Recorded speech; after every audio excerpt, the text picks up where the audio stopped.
Maling kaimdan karon mga kasoroy no sa may Ticalo Street, paingon sa may Montilla Boulevard. O bining dapita mga kasarpadong sa may ilo na medyo taas-taas ng tubig na tungkol sa kusog na ulan mga kasoroy. So sa ito makikita mga kasoroy no, nakabaha gid siya ng tungkol sa kusog kay nga ulan mga kasoroy.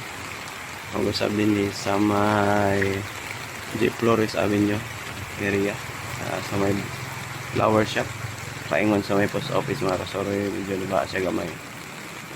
So sa atong nakita karon mga kasoroy na kusog kayong ulan, karon lang mga orasa mga kasoroy kung diin lubog na ang Ticalo Street area, din sa may J. Flores Avenue mga kasoroy.